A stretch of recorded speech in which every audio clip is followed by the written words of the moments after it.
"Merry Christmas, ma'am," said the waitress in sign language, and the elderly woman decided she would be the perfect daughter-in-law for her billionaire son. Before we start the story, tell us in the comments which city you're watching from. And at the end, don't forget to rate this story from 0 to 10. Enjoy the story. It all started at 7 in the morning when Haley took a last-minute job as a temp waitress at an exclusive art opening. The pay was good. The event was elegant, and she desperately needed money for her niece Sienna's hearing evaluation. What no one mentioned was that the uniform included high heels, borrowed shoes clearly designed by someone who hated humanity and wanted to see it suffer. "Size 36, the supervisor had said, handing over the instruments of torture. "It's what we've got." Haley wore a 38. "It'll fit," she lied. It did not. By 9 a.m., when the gallery doors opened to guests, Haley could no longer feel her toes. By 10, she had developed a walk that could only be described as penguin with a cramp. By 11, she was seriously considering ripping the shoes off and pretending that walking barefoot was an aesthetic choice. But she held on. Because Sienna needed that evaluation. Because rent didn't pay itself. And because Haley Bennett wasn't the type to give up, even when the universe was clearly against her. The Mercer Gallery Hall looked like it had come out of a movie. The kind of movie where rich people talk about things no one understands, while holding champagne flutes as if they were natural extensions of their hands. Ceilings with frescoes, crystal chandeliers, paintings that cost more than apartments. And people, lots of people, who looked right through Haley as if she were part of the decor. "Waitress! More champagne. Waitress! These canapes are cold. Waitress! Can you hold my purse while I take a photo?" Haley smiled at everyone. That professional smile she had perfected over years of working events. The smile that said, "Of course, ma'am," when her mind screamed, "I have a name, you know? Invisible." That's how she felt. A ghost in a black uniform with destroyed feet. At one point, she stopped in front of a painting to catch her breath. It was a huge canvas, all red, with a single white dot in the center. Just that. Red and a dot. A gentleman with round glasses sighed beside her, visibly moved. Impressive, isn't it? The way the artist deconstructed the concept of existence through chromatic emptiness. Haley looked at the painting, looked at the gentleman, looked at the painting again. "It's very red," she offered. The gentleman stared at her as if she had spat on the floor. Haley fled with her tray before he could go on explaining why a white dot was worth $200,000. It was at 11:43. She remembered the time because she had just checked how long was left until the end of the event, that everything happened. Haley was crossing the main hall, tray balanced high, when her left heel decided it was time to rebel. Her ankle gave out. The tray wobbled. And at the exact moment when 12 breaded shrimp began their trajectory toward the suit of a man who looked very important and very expensive, Haley made a decision. She dove. Literally. In slow motion, or at least that's how it felt to her, Haley launched forward, catching the tray before the shrimp hit the target, but completely sacrificing any chance of staying on her feet. The marble floor was cold and hard and humiliating. "Oh my God, are you okay?" Haley looked up.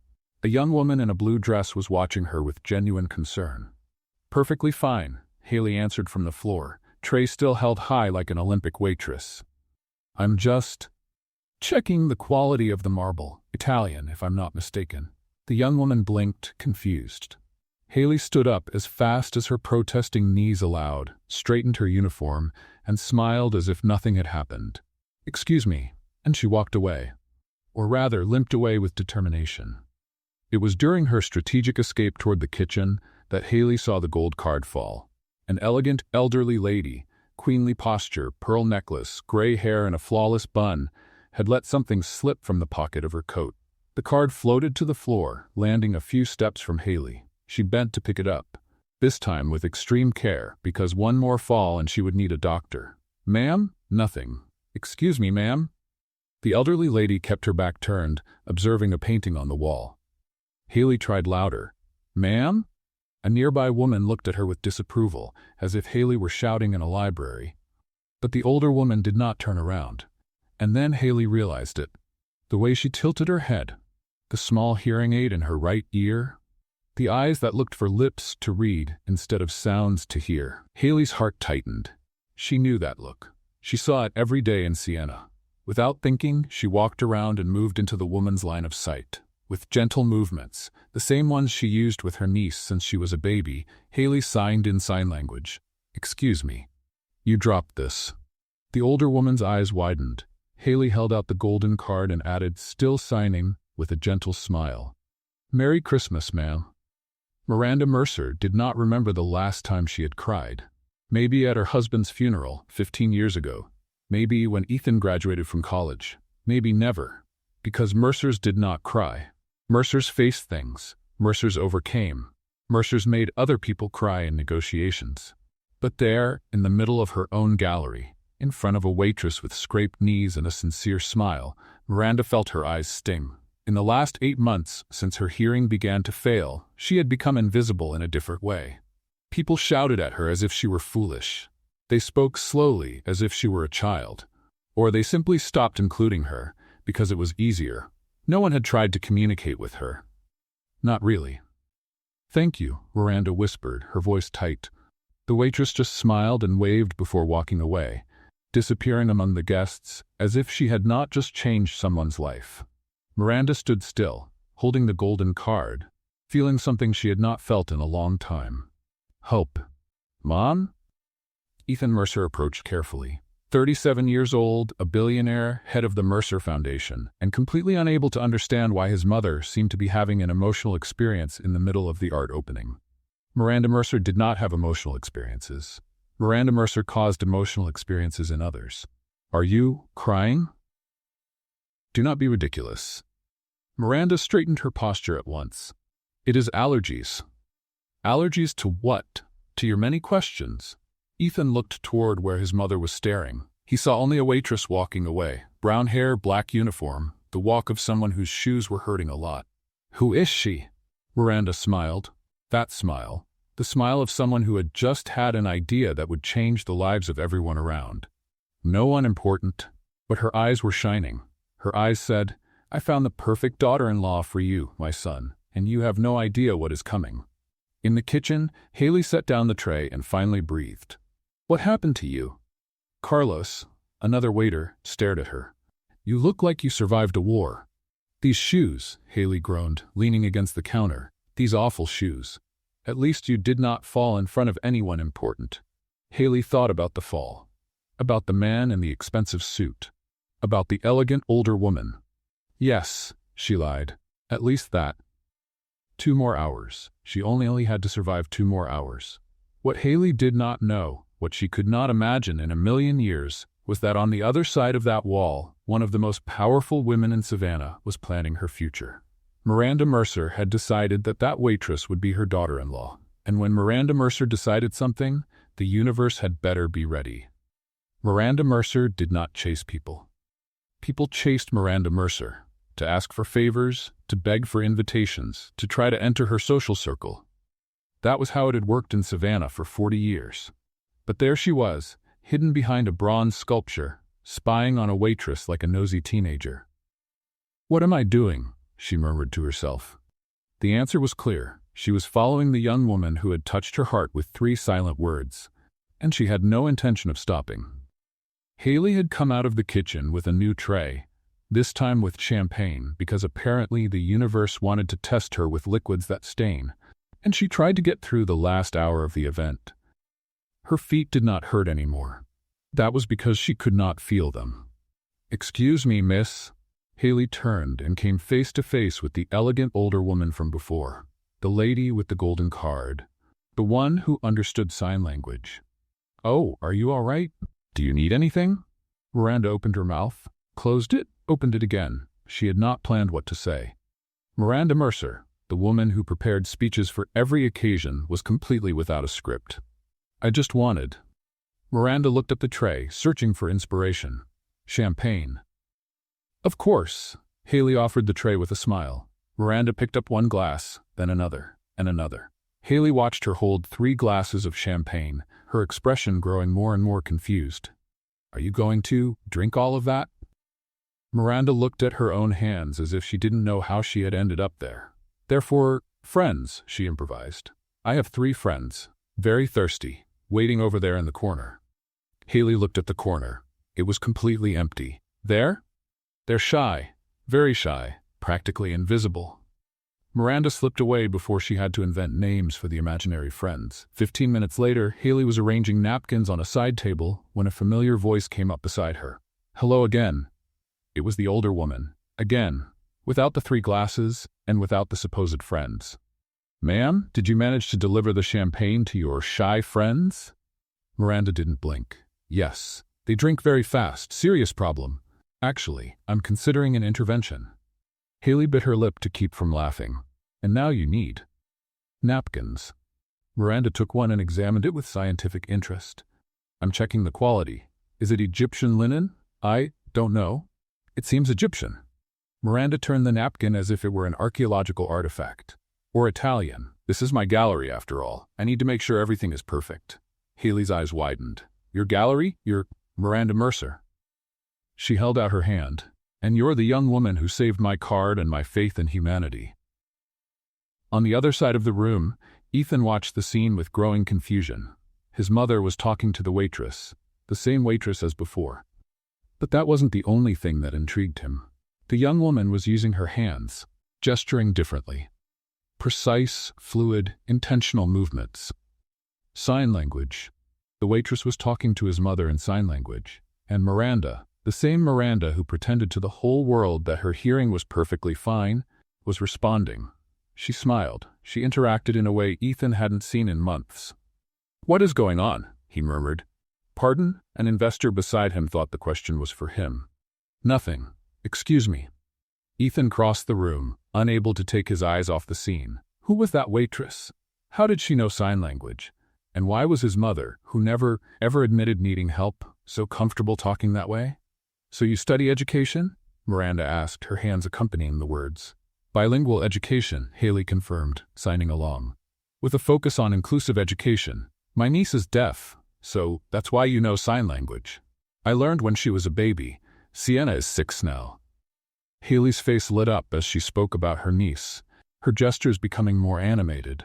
She's amazing. Too smart for her own good. She keeps me busy. Miranda felt something tighten in her chest. There was a young woman who worked as a waitress, studied education, and still cared for a deaf niece, without complaining, without asking for anything, just doing what needed to be done. When was the last time Miranda had met someone like that? She sounds wonderful, Miranda said softly, signing the words. She is. She's my whole world. And in that moment, Miranda was absolutely certain that young woman was special. Mom? Ethan's voice cut in. He had arrived with his best, I'm pretending this is normal smile, but his eyes were fixed on their hands. Ethan, dear, Miranda turned with suspicious enthusiasm, going back to speaking only with her voice. I was just getting to know? What's your name again, dear? Haley. Haley Bennett. Haley. Lovely name. Miranda grabbed her son's arm. Ethan, Haley studies education. Isn't that fascinating? Fascinating, he repeated, looking from his mother to Haley. Were you talking in sign language? Yes, Haley answered naturally. Your mother is very good, by the way. Miranda swelled with pride. Ethan was speechless. Mom, can I talk to you for a second? Not now, dear. I'm having a very interesting conversation about. Now, Ethan practically dragged Miranda to a corner, leaving Haley standing there with her tray and a look of complete confusion. Since when do you know sign language? Ethan whispered, incredulous. Since I started losing my hearing, Ethan, I hired a private teacher. 3 times a week for the last 6 months. Why did you never tell me? Because it's none of your business. Miranda adjusted her necklace. And because I didn't need another son treating me like an invalid. The blow landed. Ethan fell silent. Everyone here. Miranda looked around at the guests who pretended not to notice her difficulty. They talk to me as if I were a problem, or they ignore me, but that young woman simply saw me. She talked to me as an equal, without pity. Ethan stayed quiet. He hadn't imagined his mother felt so isolated. Mom, I don't need pity, Ethan. Miranda regained her composure. I'm just saying it's refreshing to meet someone genuine. When Ethan looked back, Haley had disappeared among the guests. You're planning something, he accused. Me? Miranda smiled. Never. Mom, I just think the Mercer Foundation could use someone with experience in inclusive communication. We have that new social program, remember? You want to hire her? Invite her to lead a few sessions. Miranda adjusted her pearls. Accessibility matters, doesn't it? Ethan knew that tone. It was the tone of someone who had already decided everything. Why do I have the feeling this is going to go very wrong? Miranda only smiled and went back to the hall. His mother was up to something. 3 days after the opening, Ethan Mercer had a brilliant idea. At least, that was what Miranda wanted him to think. It all started at breakfast. Miranda was sitting at the table, flipping through a magazine about accessibility, something Ethan had never seen her read in his life. "What's that?" he asked, pouring himself coffee. "Culture, dear." Miranda turned the page with grace. "You should try it sometime." "Since when do you read about sign language in companies?" "Since I realized the Mercer Foundation is behind on this." She sighed dramatically. "It would be a shame if our social programs were not inclusive. What would the newspapers say?" Ethan took a sip of coffee, watching his mother with the same look he used in business meetings. "Interesting. And I suppose you already have someone in mind to solve this terrible inclusion problem?" "Me?" Miranda put a hand to her chest. "I have no idea what you're talking about." "Mom, I negotiate contracts with the fiercest sharks in the market. I recognize a trap when I see one." He smiled. "The waitress from the opening, Haley." Miranda didn't even blink. "What a coincidence you mention her." "No coincidence at all. You left that magazine strategically open to the page about inclusive communication, the same topic you discussed with her for 20 minutes. 15 minutes. Are you admitting it?" "I'm correcting your accuracy. A good CEO should pay more attention to details." Ethan laughed, shaking his head. "What are you planning, Mom?" "Planning? I only want the best for the foundation." Miranda took a sip of tea. "If that includes a talented young woman who happened to make you look twice at the event, it is a mere coincidence." "I did not look twice." "3 then," I counted. Finding Haley was not hard. The events company had her record, and Miranda, purely by coincidence, had already written down the address of the cafe where she worked part-time. Ethan parked in front of the Sweet Bean Cafe at 10 in the morning. He knew he was being managed. He knew Miranda had a bigger plan. But the truth was the waitress had stirred his curiosity. Someone who treated his mother like a person, not like a check. That was rare, and Ethan Mercer recognized value when he saw it. "Let's see where this goes," he murmured, getting out of the car. Haley was behind the counter, taking a customer's order, when the door opened and the most out-of-place man in the universe walked into the cafe. $3,000 suit, Italian shoes, a watch that probably cost more than the shop's monthly revenue. He looked around, assessing the place like someone evaluating an acquisition.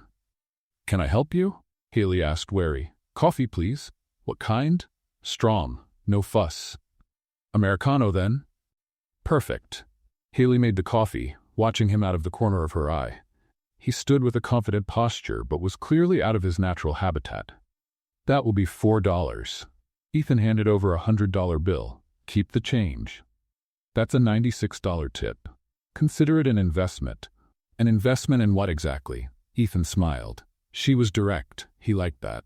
"I'm Ethan Mercer. We met at the opening. You spoke with my mother." Haley's face closed at once. "The lady with 3 glasses of champagne and the invisible friends." Ethan raised an eyebrow. "I'll pretend I understood that reference." "That's better. Go on."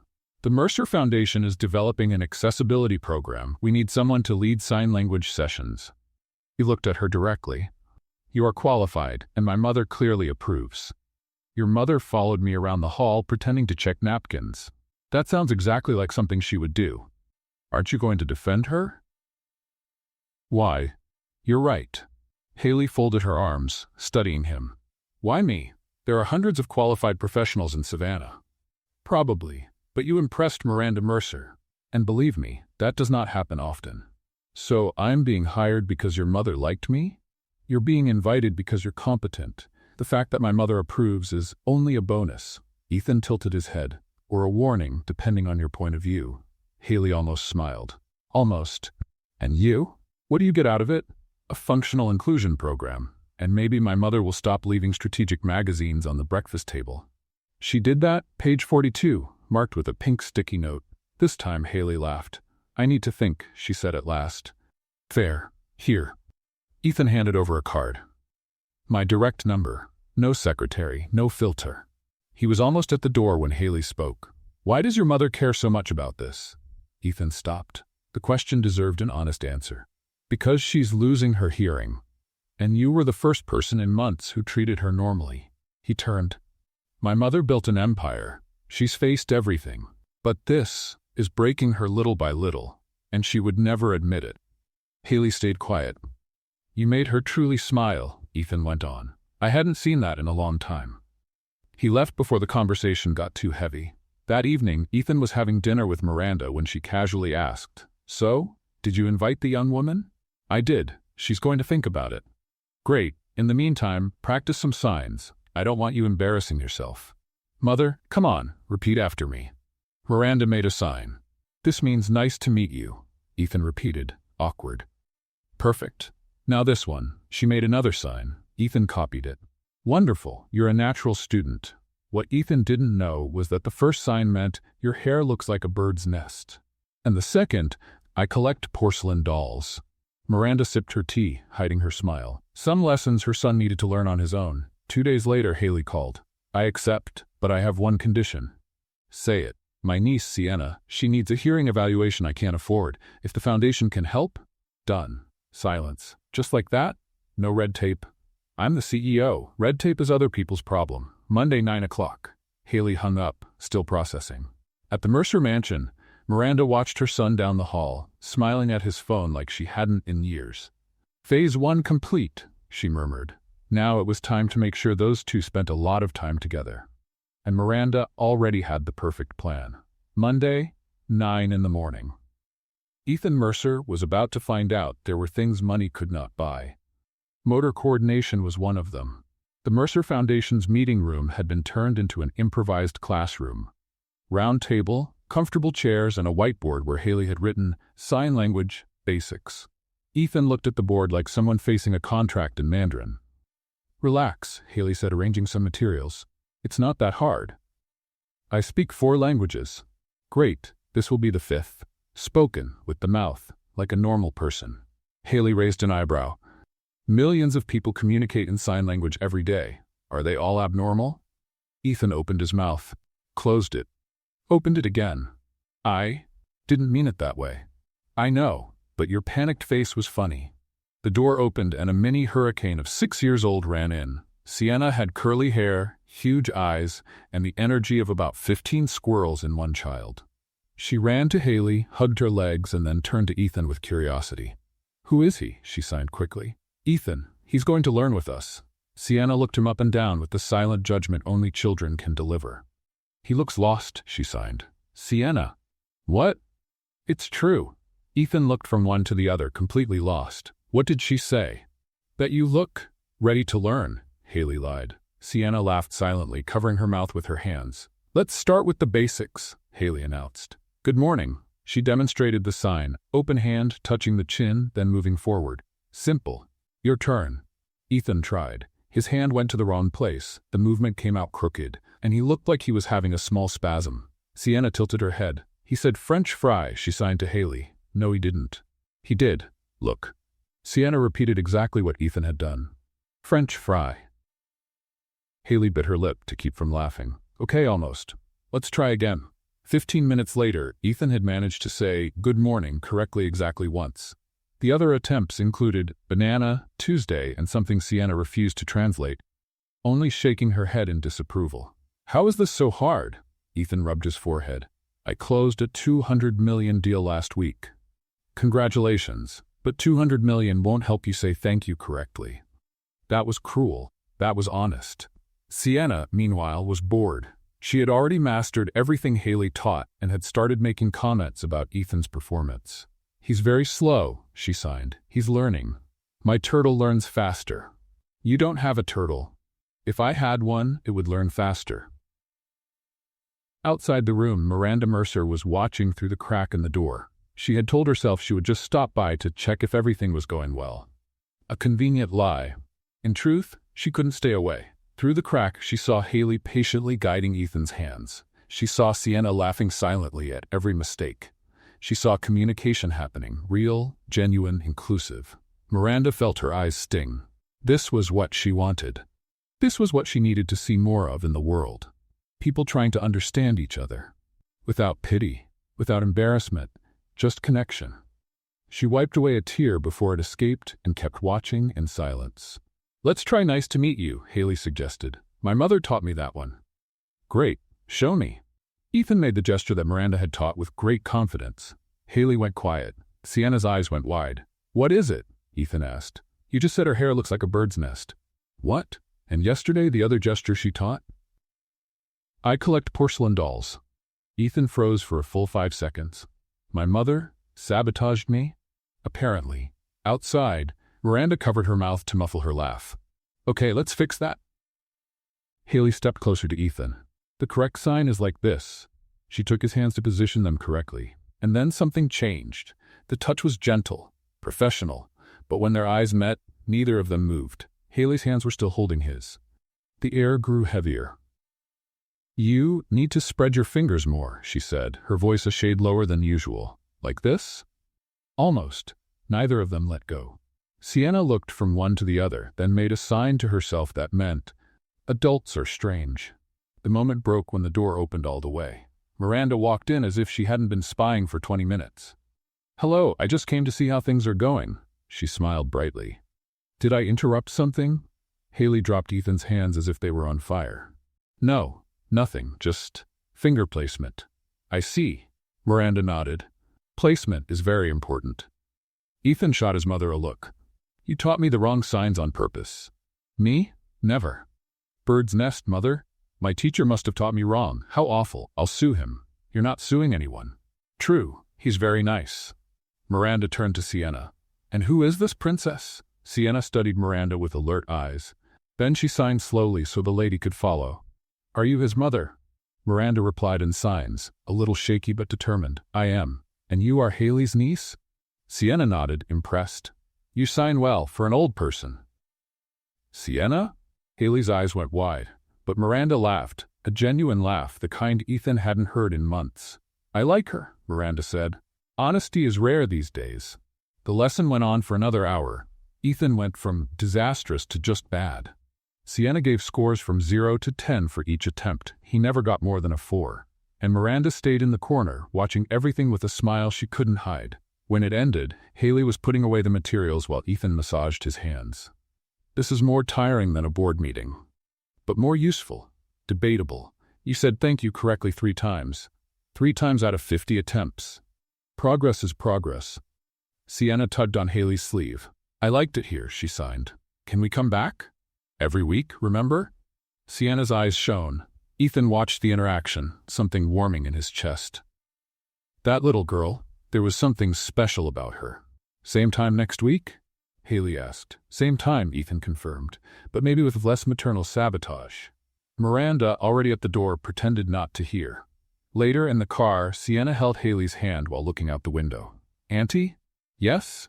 "The man in the suit, he looks at you differently." Haley choked. "Different how?" "Like the prince looks at the princess in movies." "Sienna, that's... And you look at him like that too." Haley opened her mouth to deny it. But she couldn't. Because deep down, she knew that her 6-year-old niece had just seen something she was trying very hard to ignore. Miranda Mercer did not believe in coincidences. She believed in strategic planning, flawless execution, and quality coffee. And for the last 2 weeks, she had been using all 3 to bring her son together with a certain sign language teacher. It all started with small accidents. In the second class, Miranda showed up with coffee and cookies for everyone, but there were mysteriously only 2 cups. "Oh, how clumsy," she said without a hint of remorse. "You 2 will have to share." In the third class, the meeting room's air conditioner broke, forcing Ethan and Haley to use a smaller room. Much smaller. Practically a closet with ambitions. In the fourth class, Miranda accidentally gave the wrong address to Haley's driver, which made Ethan need to take her home. "Your mother is very present," Haley commented during the ride. "That is a polite way to say it." "What would be the not polite way?" "Compulsive manipulator with Cupid tendencies?" Haley laughed. I was going to say intensely involved. You are too polite. But the masterstroke came in the 5th week. The Mercer Foundation occupied a historic building from 1842 with restored rooms that were usually closed to the public. Miranda, however, had the keys to everything. Haley, dear, she intercepted the young woman in the hallway after class. You need to see the historical room. It is simply magnificent. I really should get going. Nonsense. It is 5 minutes. Ethan, go with her. You know the history better than I do. Ethan sighed. Mother, what are you? Go. Miranda practically pushed them inside. I will wait here. The historical room was, in fact, impressive. Walls with mahogany panels, old portraits, 19th century furniture. Haley turned slowly, taking in every detail. Wow, this is amazing. It was my great-grandfather's office. He started the foundation in 1923. Your family has history. Too much, sometimes. Ethan pointed to a portrait. That is my grandfather. People say I look like him. Haley tilted her head. Same jaw, same I know I am right look. I do not have that look. You are doing it now. Before Ethan could respond, they heard a click. And then, footsteps moving away. Ethan ran to the door and turned the knob. Locked. Mother? He knocked on the wood. Mother? Silence. On the other side of the hallway, Miranda walked calmly toward the elevator, whistling a cheerful tune. Oops, she murmured, putting the key in her pocket. What a tragedy. She locked us in here, Ethan said, incredulous. My own mother locked us in a room. Technically, it is your family's room. That does not help. I know. But your face is funny. Ethan turned to face her. Haley was leaning against an old desk, biting her lip to keep from laughing. Do you find this funny? A little. We're stuck. You have a $3,000 phone in your pocket. Call someone. Ethan pulled out his cell phone. No signal. The walls are too thick. Old construction. Then we are officially stuck. Apparently. Haley looked around. Well, at least the prison is pretty. They sat on a Victorian sofa that probably cost more than Haley's apartment. The initial silence gave way to a strangely comfortable conversation. Your mother is, Haley searched for the right word. Insane? I was going to say determined. That is an understatement. She just wants you to be happy. Ethan was quiet for a moment. I know, but she has a peculiar way of showing it. Locking you in rooms with random women? You are not random. The words came out before Ethan could stop them. The air changed. Haley looked at him. I am not? No. You are. He hesitated. Different. Different how? I have not figured it out yet, but I want to find out. Their eyes met.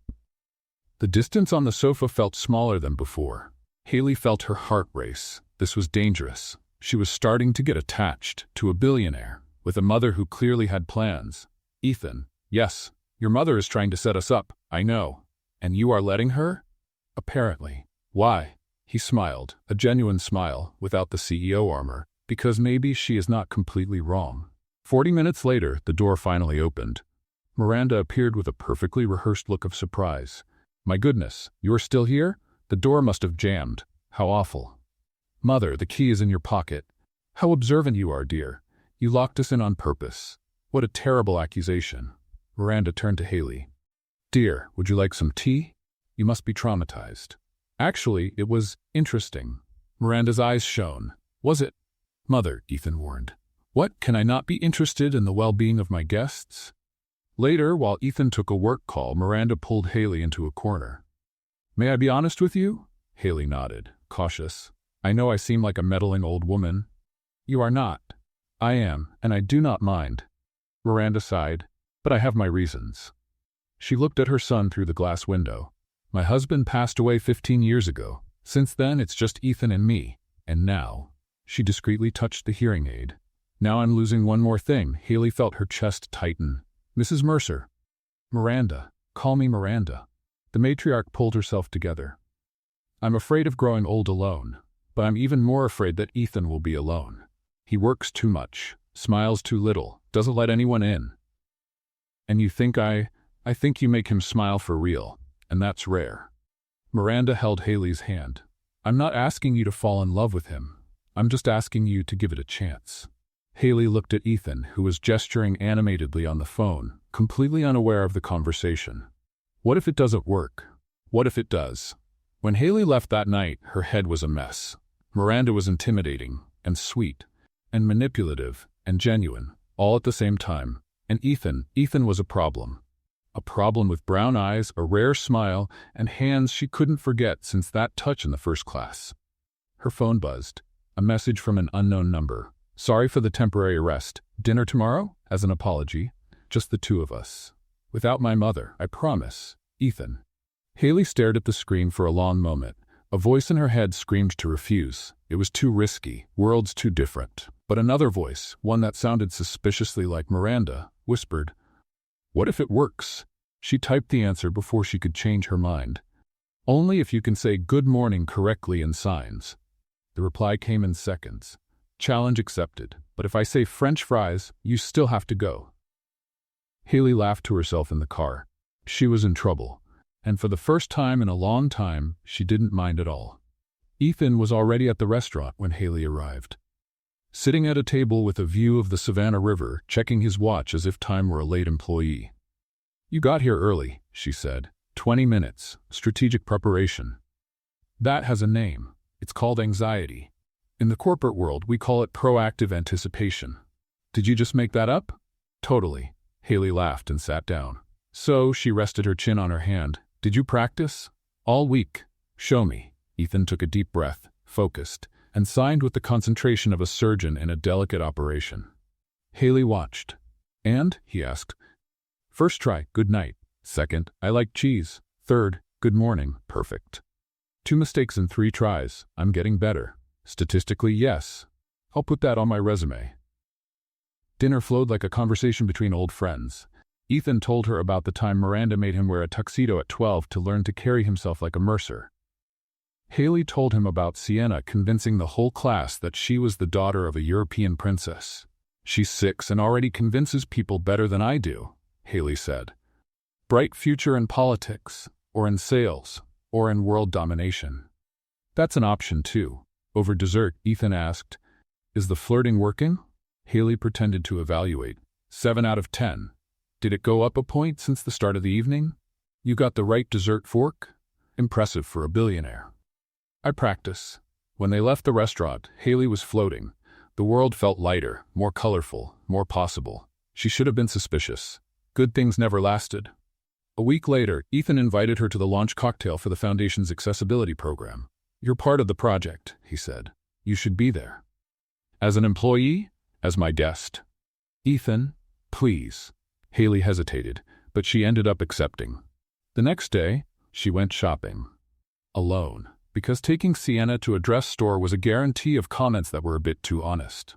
She spent 2 hours trying on options, too short, too long, too bright, too plain, too "I'm trying too hard," too "I'm not trying hard enough." Then she found the dress. Navy blue, flowing fabric, a discreet low back. Elegant without being over the top, sophisticated without looking like a costume. The kind of dress that said, "I belong here." Even if she didn't believe it. It cost half a paycheck. Haley swallowed hard, handed over the card, and prayed she wouldn't regret it. On the night of the event, she got ready with obsessive care. Hair down in soft waves, light makeup, just enough to bring out her eyes. Small silver earrings that had belonged to her mother. High heels that she already regretted before leaving the house. When she looked in the mirror, she barely recognized herself. Wow. Sienna stood in the bedroom doorway, eyes wide. "You look like a princess, Auntie." Haley smiled, her heart tightening. "You think so?" Like the ones in the movies." Sienna tilted her head. "The guy in the suit is going to be left speechless." "Sienna?" "What? It's true." Haley laughed, adjusting her dress one last time. "Okay, I can do this." Ethan was waiting at the entrance when she arrived, and it was exactly as Sienna predicted. He was left speechless. "You look," he began. "Horrible? Over the top? Is the dress too much?" "Beautiful. I was going to say beautiful." Haley felt her cheeks burn. Oh. He smiled, offering his arm. "Ready?" "No, but let's go." The hall was full of people who looked like they were born holding champagne glasses. Jewelry sparkled. Rehearsed smiles drifted around. At first, it was even bearable. Ethan introduced her to a few people. Haley Bennett, our accessibility consultant. Polite smiles, handshakes. Nothing more. He stayed by her side, attentive, always including her in the conversations. For a few minutes, Haley almost believed she could handle it. Then a gray-haired man walked up. "Ethan, we need you." The East Coast investors want to discuss the program's expansion. Ethan looked at Haley, hesitant. Go, she said. I'll be fine. Are you sure? Ethan, it's your event. Go on. Really? He squeezed her hand. 5 minutes, I promise.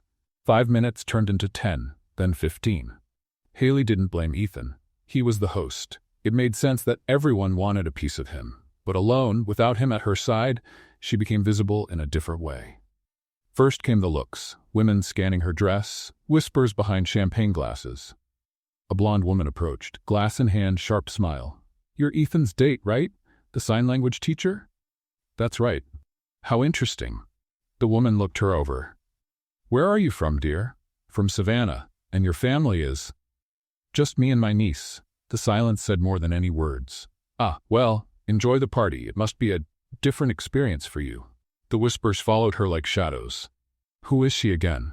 The sign language teacher. She was a waitress, from what I heard. A waitress? And she's here as Ethan's guest? She's pretty sure, but clearly not from our circle. In the restroom, she locked herself in a stall. Then she heard voices coming in. Did you see her dress? It probably cost a month's salary. Poor thing. She's trying so hard. Ethan's just having fun. It will pass soon. Imagine a waitress in the Mercer family? Laughter. Footsteps fading. Haley stood still, hands trembling. When she came out, Ethan was in the hallway. There you are. He stopped when he saw her face. What happened? Nothing. I'm just tired. Who said something to you? She didn't answer. Ethan took a deep breath, his jaw tight. I'm sorry, I shouldn't have left you alone. You had obligations. You're more important than any obligation. He took her hand. Let's get out of here. Ethan, Haley stopped him. I just want to go home. Let me take you. No, you need to stay. Haley, please. The request came out more broken than she intended. The car arrived in 5 minutes. Ethan walked her to the exit. Are you sure you don't want me to come with you? I'm sure. Haley forced a smile. Go on. Give your speech. He sighed, defeated. Can we talk tomorrow? Sure. It was a lie, and maybe he knew it. In the car, Haley leaned her head against the window. One tear fell, then another. She didn't wipe them away. At home, she took off her shoes and sat on the bed still wearing the dress that cost half a paycheck. The dress that wasn't enough. Her phone buzzed. Did you get home okay? Yes, thank you. Another message. Even with everything, you looked beautiful tonight. The most real person in that whole hall. Haley read it 3 times. She didn't reply. Because she already knew what she had to do. If she wanted to protect her own heart, she needed to step back. Before it was too late. Years of serving at events had taught her how to become invisible when needed. But avoiding a stubborn billionaire who had her number, her address, and a mother with private detective tendencies? That was a new challenge. Ethan's first message came the day after the reception. Good morning. How are you? Haley stared at the phone for 5 minutes. She typed 3 different replies, deleted them all. She only answered, fine. Busy here. We'll talk later. They didn't talk. On Monday, she sent a formal email to the foundation.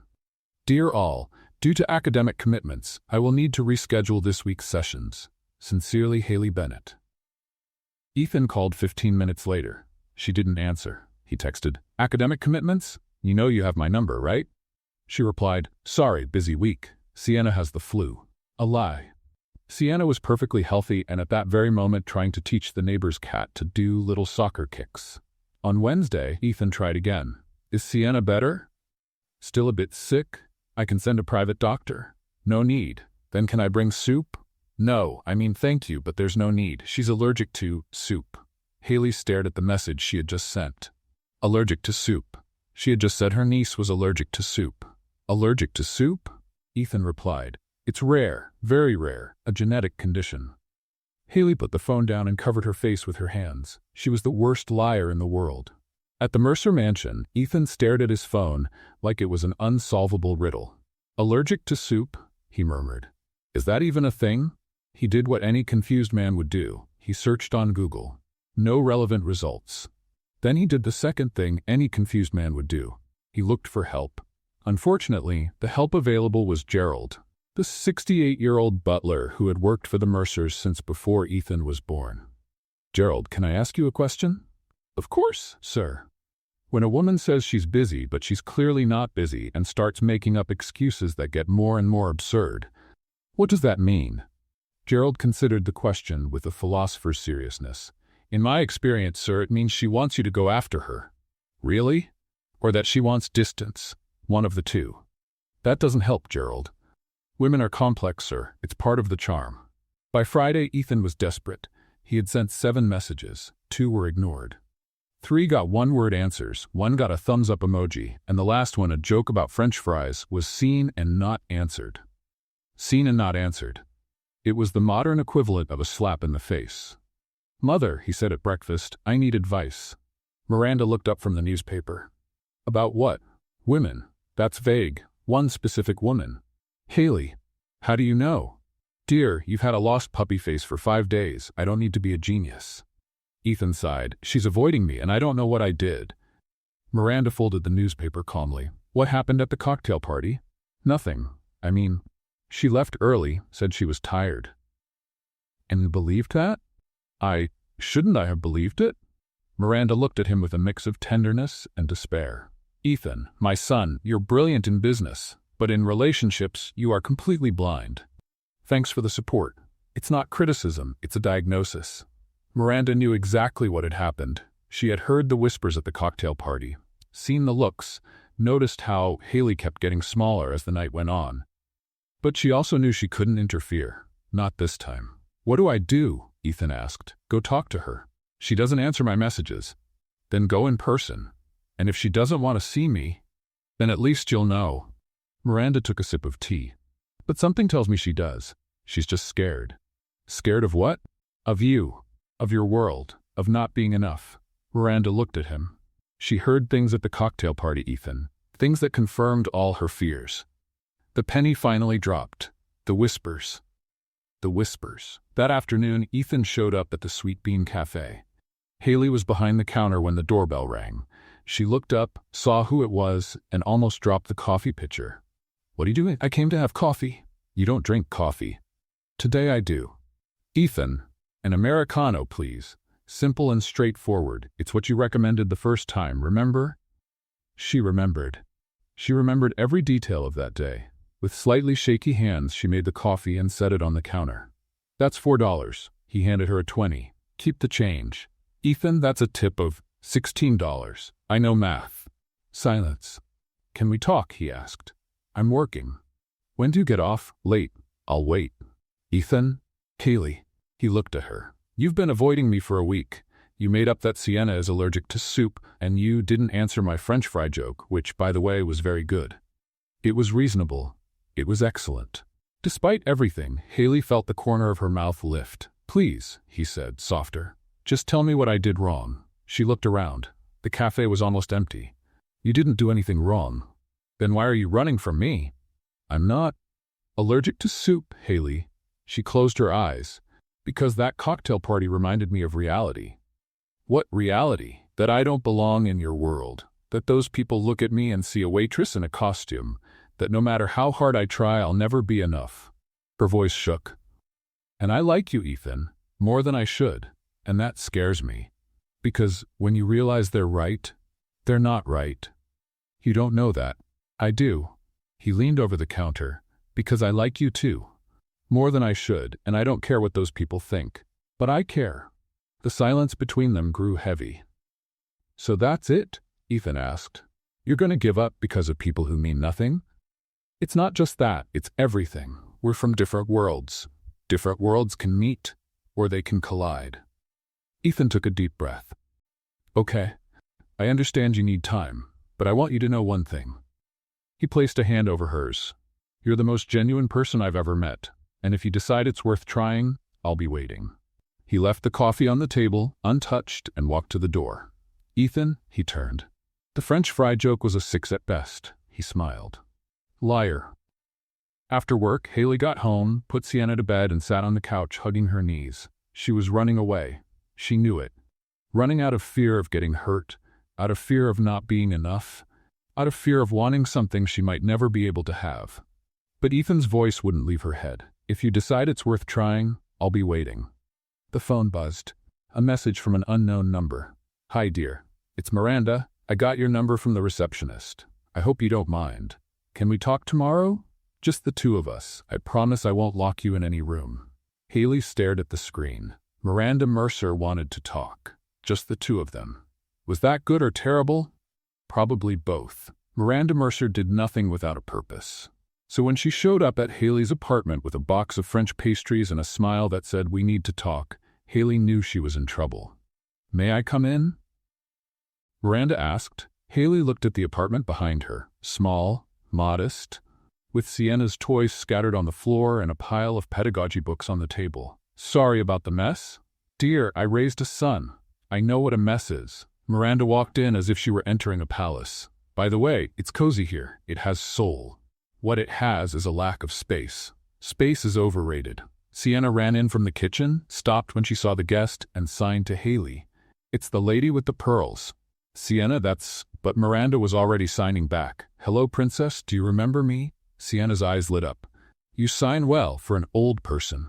"Sienna?" Haley turned red. Miranda laughed. "She's honest. I like that." She turned to the girl. "I brought sweets, French ones. Want to try?" Sienna looked to Haley for permission. Haley nodded, defeated. "Just one." "3." Sienna negotiated. "2." "Deal." The girl grabbed her sweets and ran to the bedroom, leaving the two of them alone. Miranda sat on the couch as if it were a designer armchair. "She's delightful. She's a hurricane in human form. The best kids are." Miranda studied her. "So that, did you raise her alone?" Haley hesitated. "Since my sister passed away, 3 years ago." The air grew heavier. "I'm sorry," Miranda said softly. "I didn't know. Few people know. It's not something I talk about much." "What happened? If it's not intrusive to ask." Haley sat in the armchair beside her, hands clasped. "It was a serious illness, discovered late. In 6 months she was gone." Her voice faltered. "Sienna was 3. She didn't understand why Mommy wasn't coming back. I promised I'd take care of her. And here we are." Miranda was silent for a moment. "You gave up a lot. I gained much more." Haley looked toward the bedroom. "She's all I have." Miranda took a deep breath. "Can I tell you a story?" "Of course." "When I met Ethan's father, I was a secretary. He was the heir to a centuries-old fortune." Miranda smiled at the memory. "His family hated me. They thought I was a gold digger, self-interested. She's not our level, they said." Haley's eyes widened. "You?" "Myself. Hard to imagine now, isn't it? The great Miranda Mercer." She laughed softly. "I spent years trying to prove I was enough. Years hearing whispers at parties. Years feeling like I didn't belong. What changed? I changed. I stopped trying to fit their mold and made my own." Miranda looked at her. "But it took time, and courage, and a man who never, not for a second, made me feel inferior." The message was clear. "Ethan isn't like that." Haley said quietly, "I know. That's why I'm here." Miranda leaned in. "My son is many things. Stubborn, a workaholic, terrible at sign language." Haley almost smiled. "But he has never looked at anyone the way he looks at you, and I've known my son for 37 years. "Mrs. Mercer." Miranda. Haley took a deep breath. "I like Ethan. A lot. But you're afraid. Very." "Of what exactly?" "Of not being enough. Of embarrassing him. Of always being the waitress in everyone's eyes." The words poured out. Of Sienna growing up seeing her aunt treated as less. Of Ethan waking up one day and realizing everyone was right. Miranda listened in silence. "Are you finished?" Haley blinked. "I think so." "Great. Now listen." Miranda held her hands.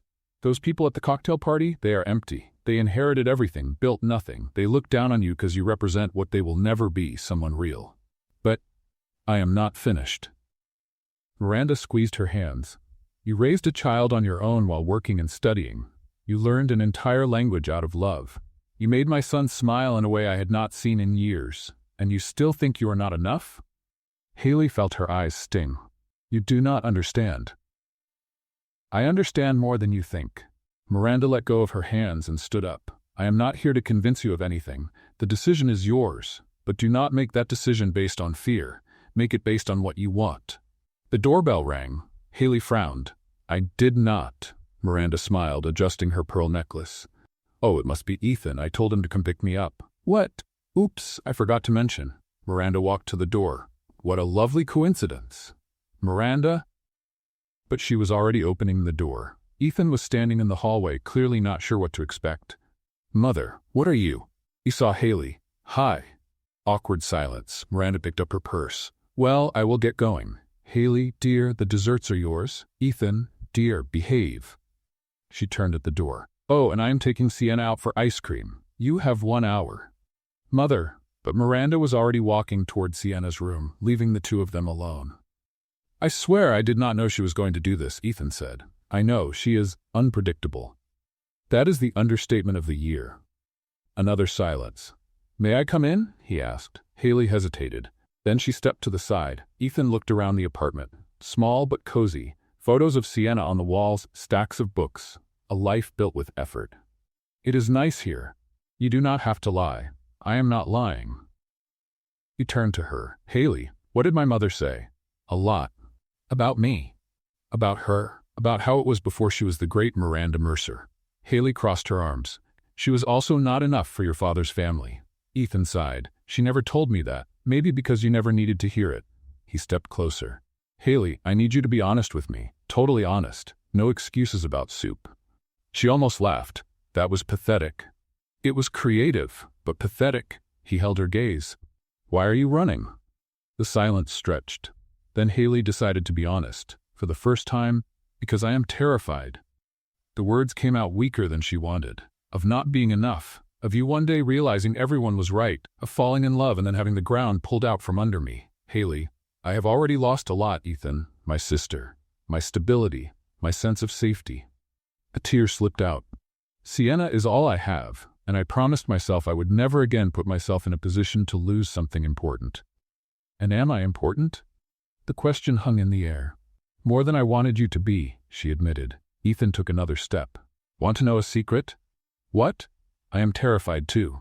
Haley blinked. You? Of what? Of not being enough. He gave a humorless laugh. It sounds ridiculous, does it not?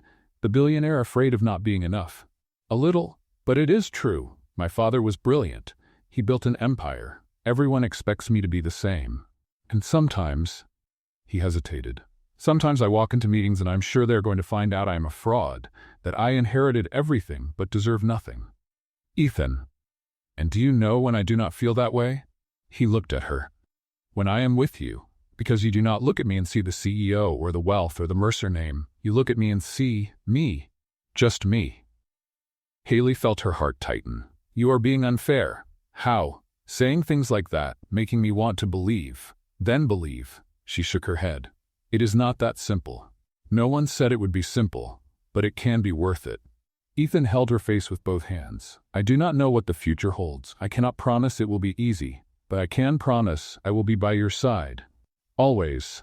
And if it does not work, and if it does, Haley laughed despite the tears. You and your mother asked the same question. Who do you think I learned from? From the hallway, voices approached. Auntie.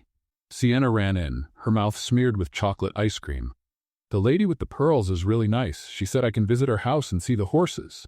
Horses. Haley looked at Miranda, who walked in right behind her. I may have mentioned that we have stables. Miranda. What? Children like horses. She winked at Ethan. So did you two talk, Mother? I am only asking. Sienna looked from Haley to Ethan, then signed to her aunt. He still looks at you like a prince in a movie. Haley turned red. Ethan smiled. What did she say? Not true. You turned red. I didn't. Sienna confirmed in a loud voice. Traitor. Miranda watched the scene with barely hidden satisfaction. Well, we'll be going now.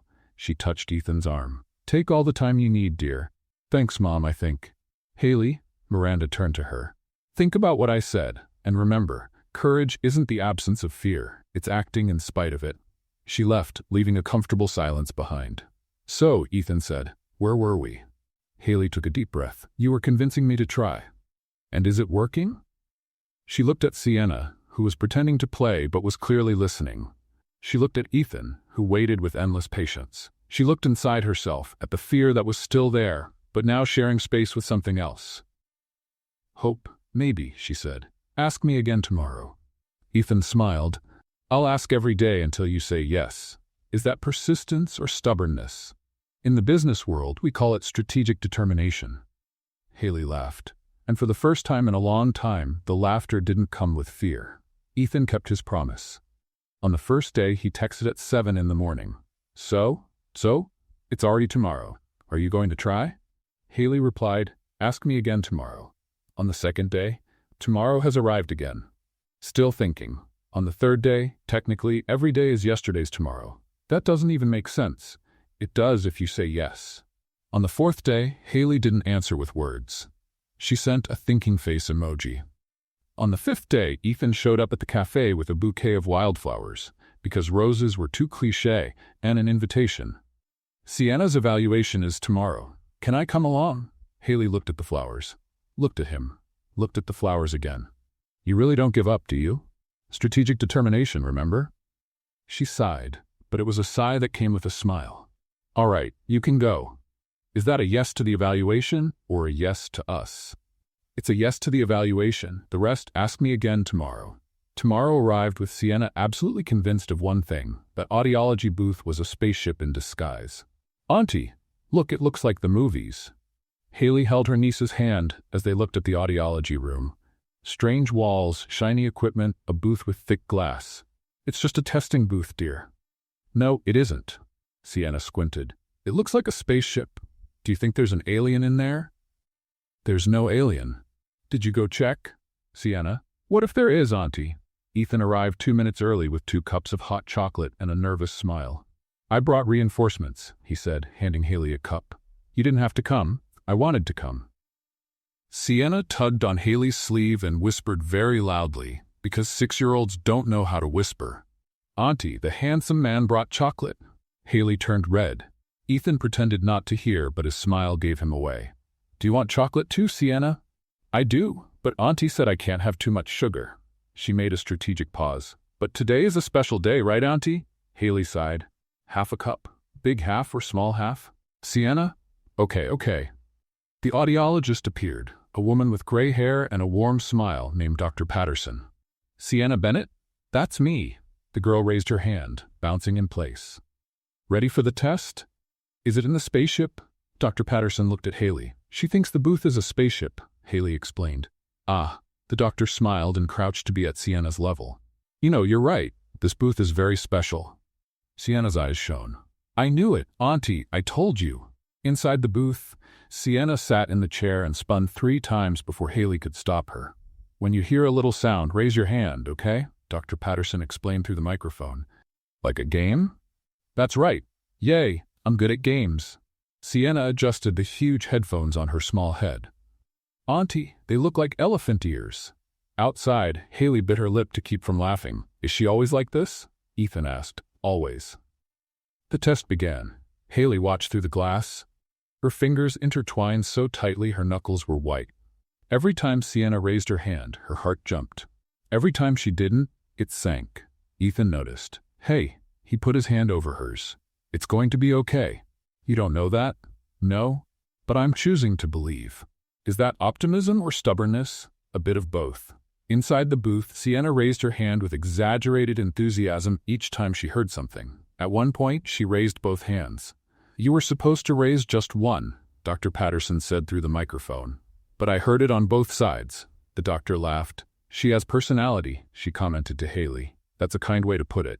20 minutes later, the test was over. Sienna ran out of the booth.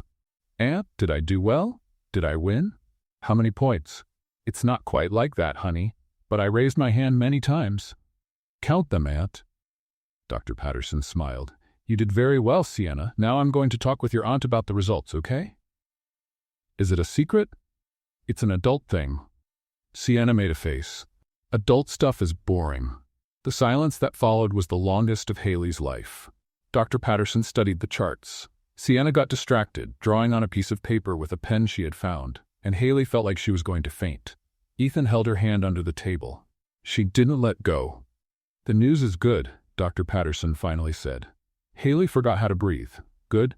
Sienna is an excellent candidate for next-generation hearing aids. With the right model, she will hear much better.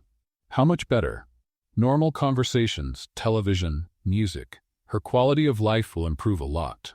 Haley felt the tears before she realized she was crying. Auntie? Sienna dropped the drawing, worried. Why are you crying? Did I do something wrong? No, my love. Haley pulled her into a tight hug. You did everything right, exactly right. Then why are you crying? Because I'm happy. Sienna looked confused. Do adults cry when they're happy? Sometimes. That's strange. I know. Ethan watched the scene, his chest tight in a good way. Dr. Patterson, he said, what's the best device available? Well, there are several options. The best one. Haley lifted her head. Ethan, you don't need to. It's covered by the foundation. It was part of the agreement. He looked at Sienna, who was now showing her drawing to the doctor. She deserves the best. On the way out of the clinic, Sienna walked between them, holding a hand from each. Auntie? Yes? When I get the new device, will I hear everything? Almost everything, my love. And will I hear birds singing? You will. And music. That too. Sienna smiled, satisfied. Then she looked up at Ethan. Mister? Yes? You like my aunt, right? Ethan choked. Haley turned scarlet. Why do you think that? He asked, careful. Because you look at her the way the prince looks at the princess in the movie. Sienna shrugged. It's just like that. Silence. She's sharp, Ethan murmured to Haley. I warned you.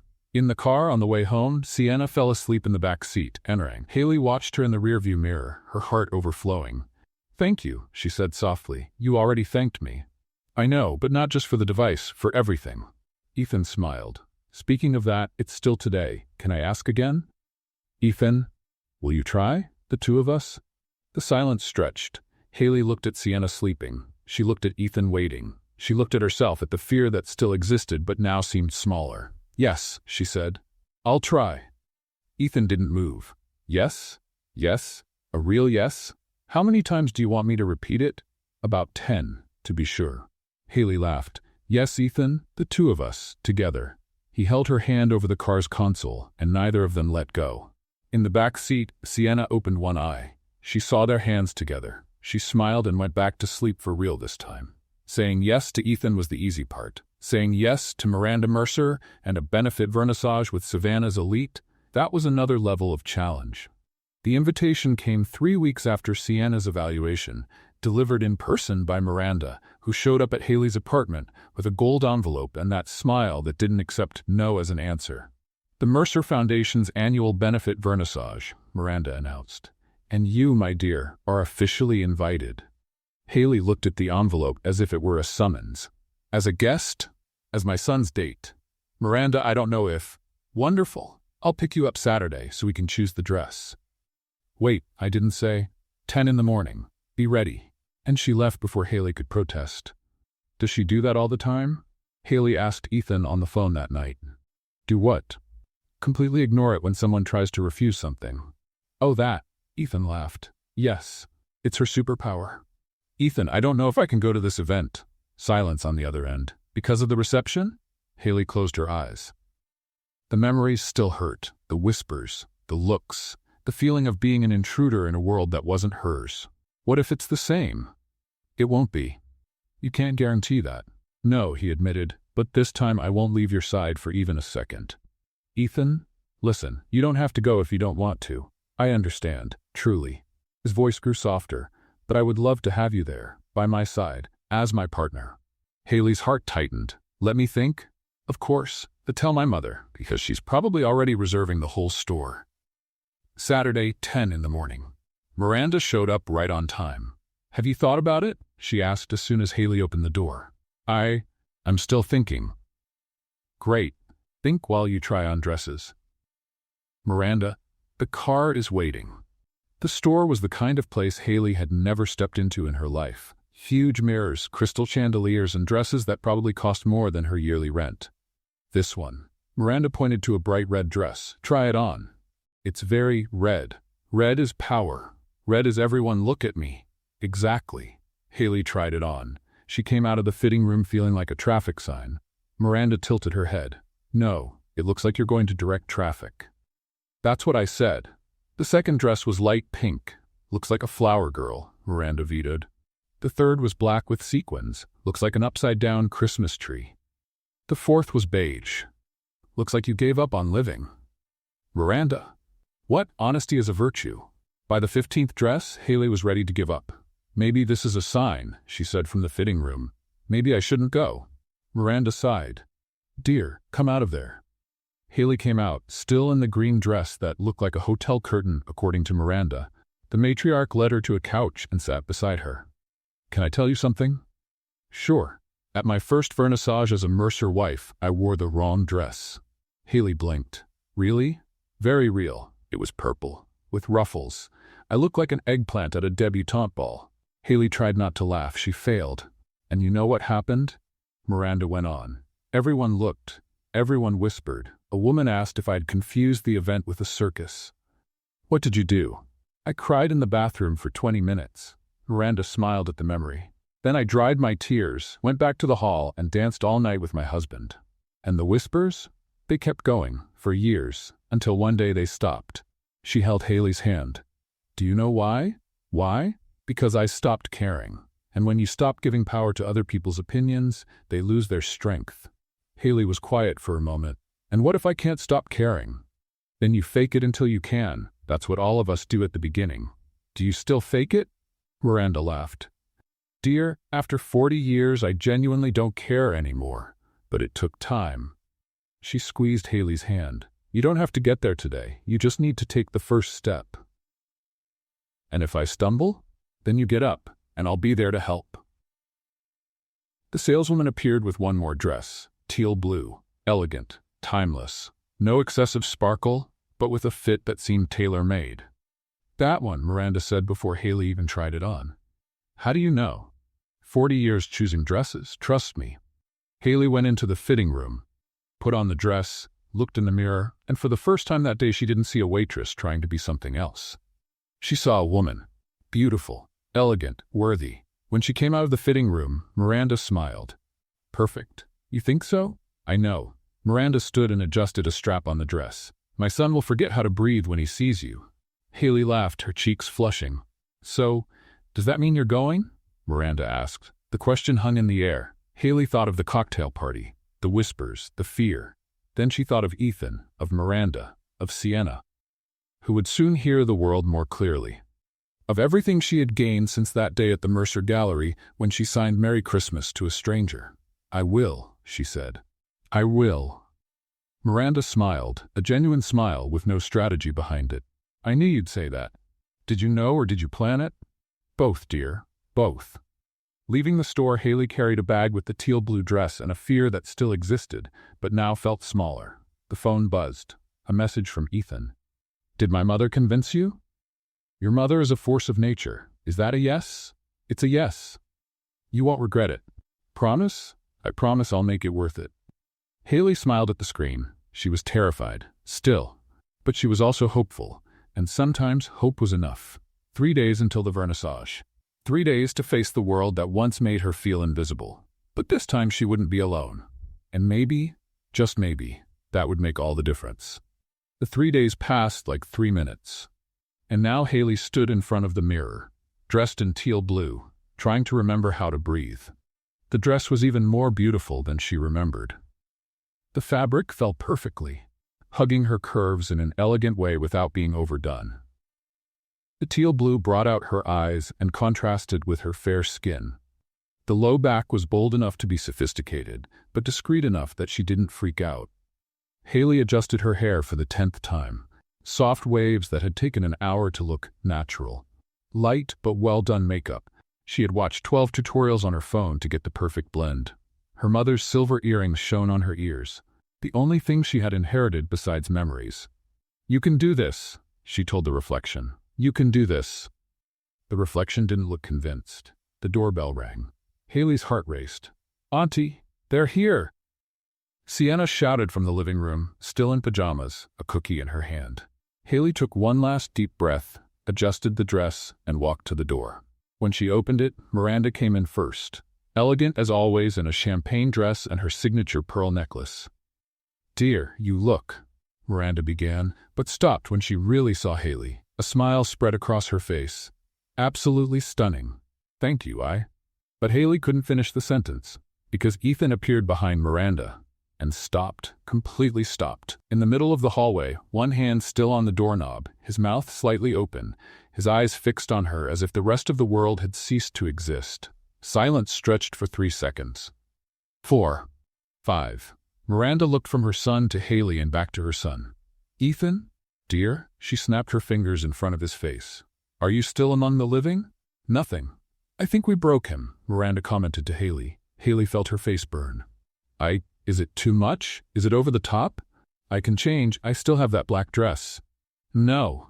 Ethan's voice finally came out, hoarse, low. Don't change anything. He took a step forward, then another. He stopped in front of her, his eyes taking in every detail, the dress, the hair, the earrings, the face. You look, he began. Horrible? Over the top? Ridiculous? Perfect.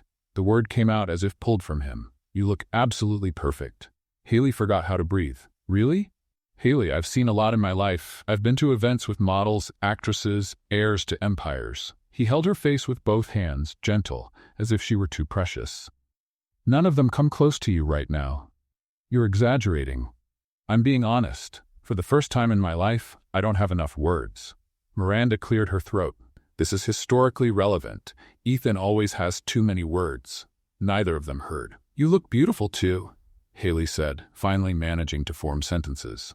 I mean handsome. You look handsome. The tuxedo is expensive? I was going to say elegant. It's also expensive. Can't you just accept a compliment? You didn't accept mine either. Because yours was exaggerated. So was yours, Miranda sighed. Are you two going to keep arguing about who complimented whom more, or are we going to the party? Sienna appeared from the kitchen at that moment, cookie crumbs on her pajamas. Hi, handsome man. Hi, lady with the pearls. Sienna, Haley finally snapped out of the trance. What did I say about calling people like that? But he is handsome, and she wears pearls. It's the truth. Miranda laughed. She's right on both counts. Then she turned to Sienna with a mysterious smile. And speaking of truth, I have a surprise for you. Only then did Haley notice that Miranda was carrying a large white box with a pink bow. Surprise? Sienna dropped the cookie. For me? For you. Miranda held out the box. Open it. Sienna looked to Haley for permission. Haley, confused, nodded. The girl opened the box with trembling, excited hands and froze.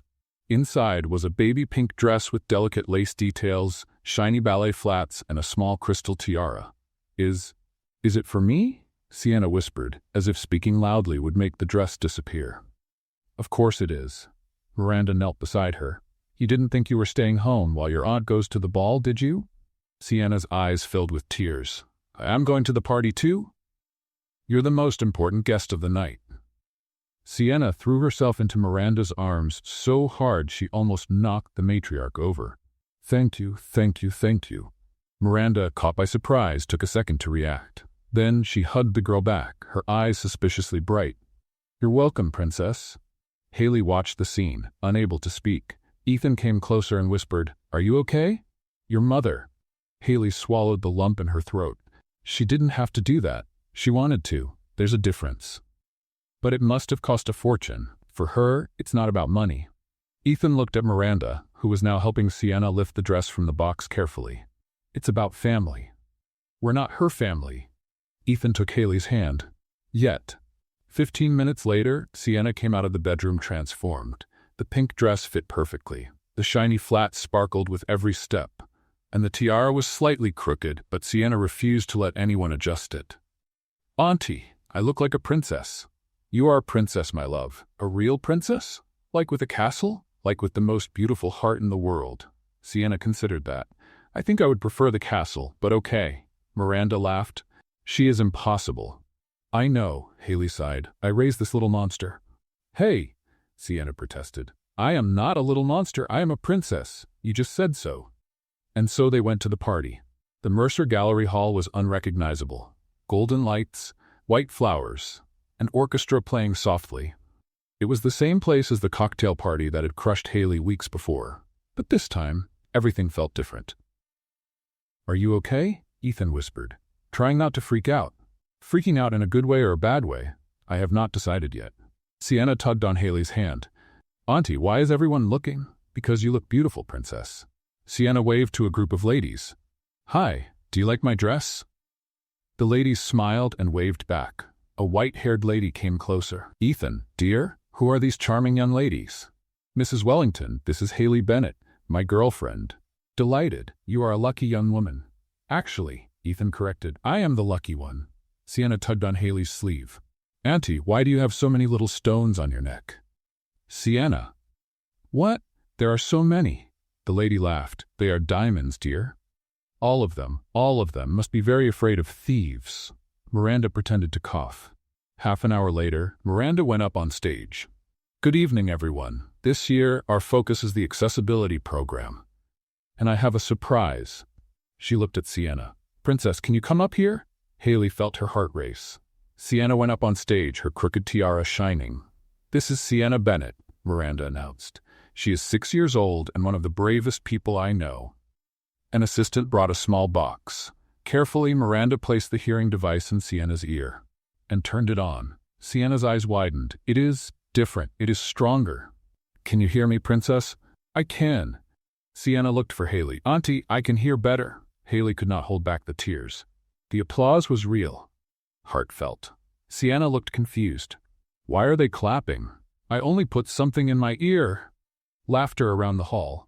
Adults are strange, she concluded. After that, the night flowed like a dream. Ethan did not leave Haley's side.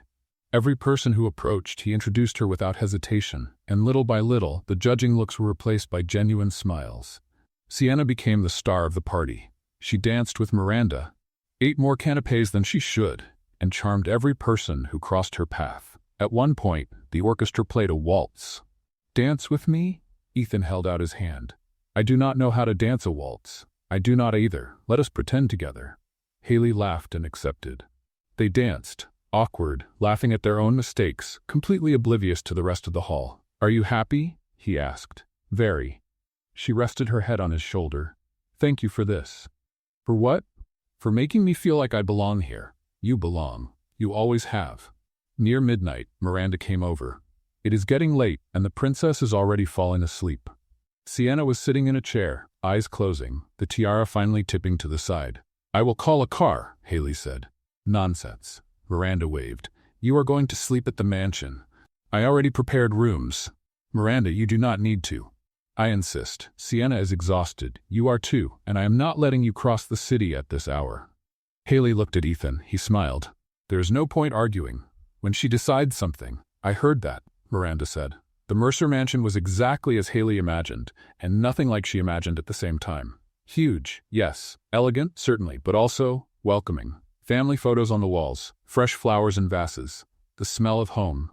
Sienna, half asleep in Ethan's arms, murmured, Mister, your house is very big. It is. Do you get lost? Sometimes. I knew it, she yawned. Being rich is strange. Miranda laughed. Come, the rooms are ready. The room Miranda prepared for them had a huge bed, soft sheets, and a view of the lit gardens. Haley laid Sienna on the bed, already in borrowed pajamas, and tucked her in carefully. Auntie? Yes, my love?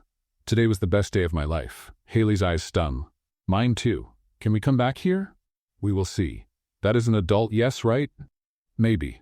Sienna smiled and closed her eyes. In seconds, she was asleep. Haley stayed there, watching her niece, the hearing device in her ear, the pink dress hanging on the chair, the crooked tiara on the nightstand. For the first time in a long time, she felt that everything was in the right place. A soft knock on the door. Ethan, may I come in? Haley went to the door, opened it a little. She fell asleep, she whispered. And you? Are you okay? I am. She smiled. More than okay? Ethan held her hand. Tomorrow, when you wake up, I want to show you something. What? Surprise. Another one? The last one. He smiled in a way that made her heart race. I promise this one will be worth it. Haley looked at him. You're planning something. Me? Never. Ethan? Sleep well, Haley. He kissed her forehead and walked down the hallway. Haley closed the door, her heart beating way too fast. What was he planning? She didn't know, but for the first time, she wasn't afraid to find out. Haley woke up with the sun coming through the curtains and the absolute certainty that she wasn't at home. The bed was too big, the sheets were too soft, and there was a smell of fresh coffee that definitely didn't come from her small apartment kitchen. Then she remembered. The party. The mansion. Ethan's promise. Tomorrow when you wake up, I want to show you something. Sienna was still asleep beside her, sprawled across the bed like a starfish, mouth slightly open, the hearing aid shining on her ear. Haley smiled and got up slowly so she wouldn't wake her. That's when she noticed the closet door was slightly open. Curious, she opened it all the way. And stopped. The closet, which was the size of her bedroom at home, was full of clothes, Dresses, blouses, pants, shoes, all new, all in her size, and on the smaller side, children's clothes. Little dresses, little shoes, hair bows, all in Sienna's size. A note was hanging on a hanger. For my favorite girls to enjoy the day. Choose whatever you like. With love, Miranda. Haley felt her eyes sting. That woman was impossible. Auntie! Sienna's shout almost made her drop the hanger. What is all this? Sienna had woken up, seen the closet, and was now standing in the doorway as if she had found a treasure. They're clothes, sweetheart. For us, apparently. All of them? They're Sienna, no need to shout. But it was too late. Sienna had already dived into the closet like a small pink tornado, pulling out dresses and shoes with wild enthusiasm. Auntie, look at this one and this one and this one. Sienna, slow down. There are hair bows. There's a pink bow. Haley sighed. It was too early for this level of energy. Half an hour later, they went downstairs for breakfast. Haley had chosen a simple white cotton dress. Sienna wore a yellow dress with sunflowers and three bows in her hair. Don't you think that's too many bows? Haley had asked. There's no such thing as too many bows, Sienna answered with absolute conviction. The breakfast room was the size of Haley's entire apartment. A huge table, fresh fruit, bread, cheeses, juices of every kind, and in the center, Miranda drinking tea as if that were completely normal. Good morning, darlings. She stood up. Did you sleep well? Very well, Haley said. Miranda, the clothes, did they fit? I wasn't sure about the sizes. They were perfect, but you didn't have to. I wanted to. There's a difference. Sienna had already sat down and was staring at the table with huge eyes. Lady with the pearls, is all this breakfast? It is, princess. Every day? Every day. Sienna turned to Haley. Auntie, can we live here? Sienna? What? There's food. Ethan showed up 10 minutes later, still in pajamas, hair messy. It was the first time Haley had seen him like that. No suit, no gel, without the CEO armor. He looked normal, human, and incredibly handsome. Good morning, he said, his voice still rough with sleep. Good morning, Haley answered, trying not to stare too much. Mister, Sienna waved a piece of toast. Do you live here too? I do. In which room? The one at the end of the hallway. The big one? That's the one. Sienna considered the information. You live alone in a room that big? I do. That's a waste. Miranda almost spit out her tea. Ethan laughed. She has a point. After breakfast, Ethan walked up to Haley. Remember the surprise? I've been curious since yesterday. Come with me. He guided her through the mansion's hallways, past rooms Haley didn't even know existed. Where are we going? Patience. You know this is torture, right? I know. He smiled. It's part of the fun. They stopped in front of a pair of glass double doors that opened to the gardens. Haley had seen the gardens at night, lit by the Christmas lights. But by day they were even more impressive.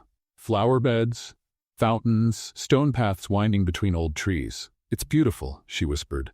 It gets even better at sunset. Ethan held her hand. I want to show you, tonight. More surprises? The last one. He looked at her with an intensity that made her heart race. I promise. The day went by like a dream.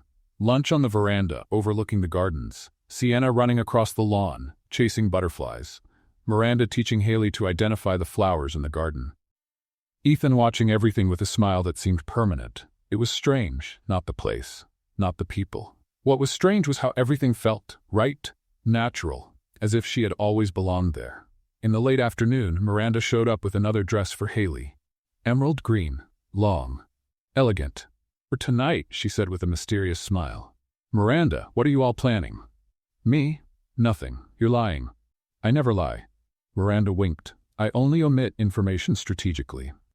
At 7 in the evening, Ethan knocked on the bedroom door. Haley opened it, already dressed in emerald green, her heart racing. He was in a suit, not the work one, a different one, softer, more intimate.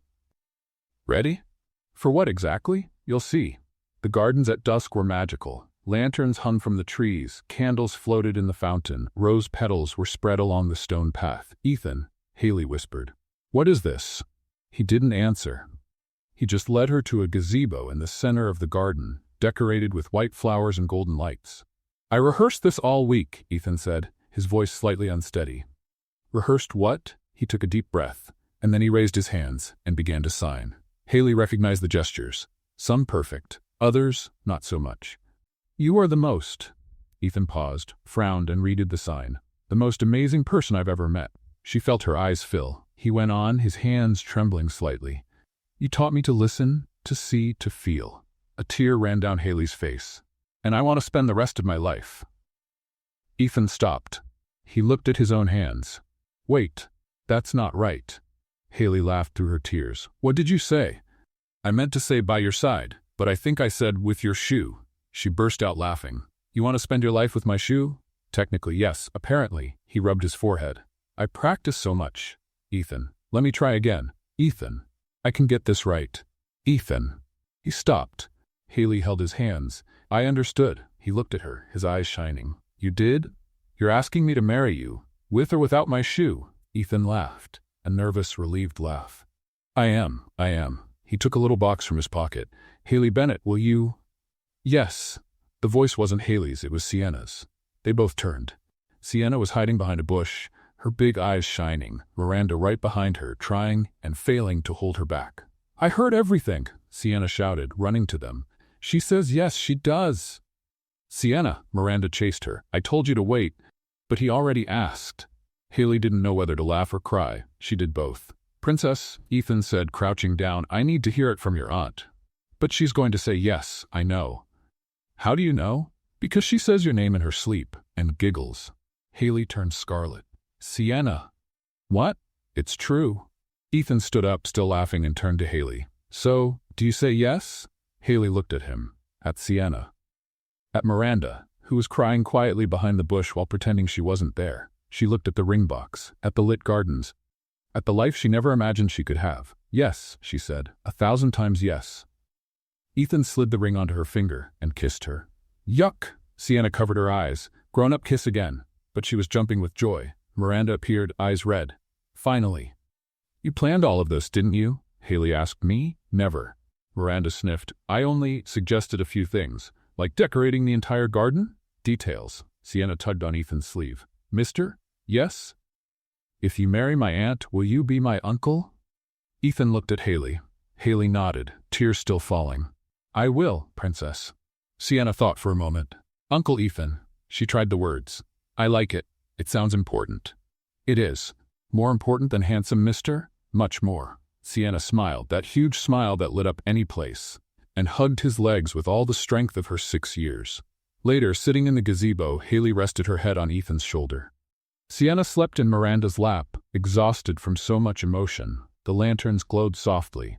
The fountain sang its melody, and the ring on Haley's finger reflected the candlelight. Thank you, she whispered. For what? For everything. For not giving up. For seeing me when I felt invisible. For making me believe I deserved to be happy. Ethan kissed the top of her head.